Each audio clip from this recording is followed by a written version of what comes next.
at the last, say about, since the Prime Minister's visit, I'd say mid-Feb, so we're about 6 weeks since then, we've actually had multiple rounds in this period. I think we've had more periods,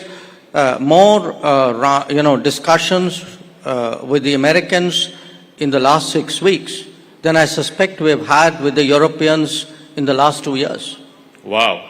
More discussions with the US in the last 6 weeks than what you've had with Europe in 2 years. But you're also sort of accelerating the FTA talks with EU, with UK and so on. Do you think that, this is a 35,000 feet view question, do you reckon that Mr. Trump, by doing what he's doing, is forcing other countries to, start trading more with each other and start, processing these FTAs in a quicker fashion? Look, you are attributing everything in a way to President Trump. I understand why. But I want you to look at it for a moment from an Indian perspective. Sure. Okay? Since, let us say, since the beginning of reform, 1990s, in 30 years, what are your FTA agreements? They're largely to the economies east of India. Okay, with the ASEAN members, with Japan, with Korea, Australia, which is not the same. Now, where are actually your many of these are competitive economies. Yeah. Okay. In fact, with most of these countries, we are running today trade deficits. Now, where is the natural growth potential for our exports? It's to the countries west of us. It's in the Gulf, it's in Europe, it's in the UK, it's in the United States, possibly in Latin America. And actually those are the agreements which have lagged behind. So it's been our endeavor, I can tell you. I mean, from 2014, for example, we've been pressing the Europeans saying, look, can we re-engage, because we had stopped engaging. Then after Brexit, we responded very quickly to the UK's interest in reaching an agreement. We see an opportunity, in the current situation vis-a-vis the United States. These are, to me, really the priorities which we should be doing. We should be doing it in our own interest, not because some other president of another country says he's created a situation. I want to talk a little bit about Europe, because you had sort of become a bit of a lightning rod for them about talking about oil imports from Russia, saying how can you import from a country that's gone into war and invaded and so on. And you've laid out very articulately for India and for the rest of the world what India's position is. Now the same Europeans are scampering for an FTA with India. Do you see a double standard there? Or No. I think you're being unfair to Europe.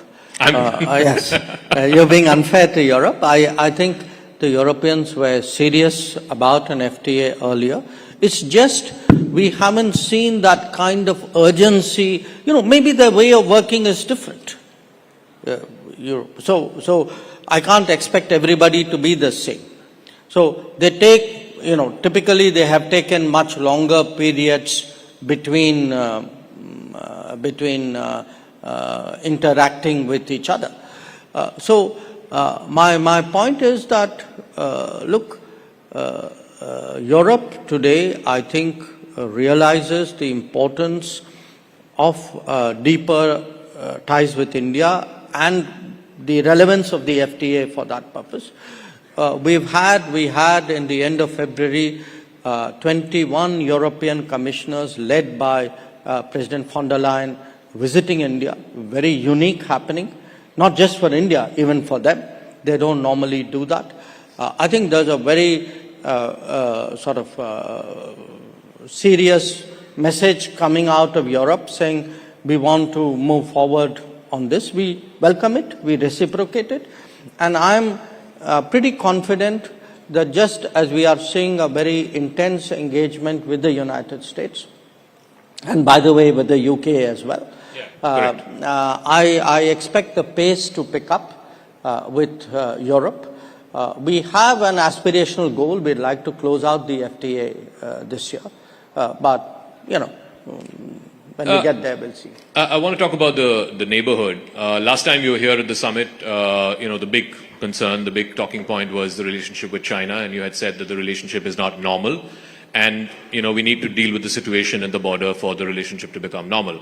Now, there's been a disengagement process. The Prime Minister has met with the Chinese President. You've met with your counterpart, I think, on a couple of occasions since then. How would you describe the state of the relationship with China? How far away from normal is it? Well, it's obviously better than the last time I was here. Sure. I think the disengagement, particularly the Depsang-Temchok, was important. We are now addressing, to some extent, issues on the border because there's been a force build-up over a period of years. But there were many other things which also happened during this period. Some of it was a collateral of the situation. Some of it was actually a carryover from the COVID era. For example, our flights, direct flights, stopped during COVID. They were not resumed. The Kailash Mansarovar Yatra stopped during COVID. It did not again resume. So I think there is work to be done. We are at it. We are, sort of trying to see whether a lot of this post-COVID and, parallel to the border tension, the combination of these issues, how much we can progress on this. We are looking at it because at the end of the day, we have always maintained that the situation which we saw between 2020 and 2024 was not in the interest of either country. It was not in the interest of our relationship. And I think there is a recognition of that now. So it's on the road to being normal again? Well, I think we are moving in a positive direction. The problem with your profession is you want instantaneous transformation. The challenge of my profession is it's a very arduous and painstaking one.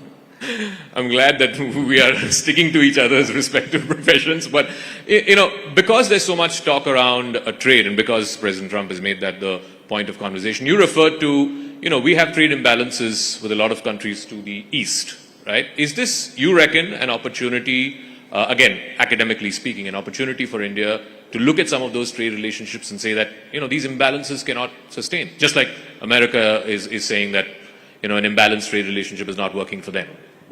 Well, we've had concerns. We have articulated those concerns. This is not my direct remit, but I have a visibility into it, and we work as a team within the government. I think one of the issues for us, for example, has been the review of the ASEAN-India Trade in Goods Agreement, ITIGA, which we believe has been unnecessarily prolonged.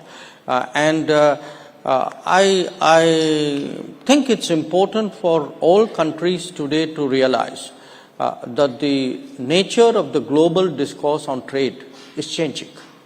There are new parameters, there are new metrics of judgment. I think countries will do what they need to do to protect their businesses, to protect their labor, to protect their societies. We cannot be an exception to it.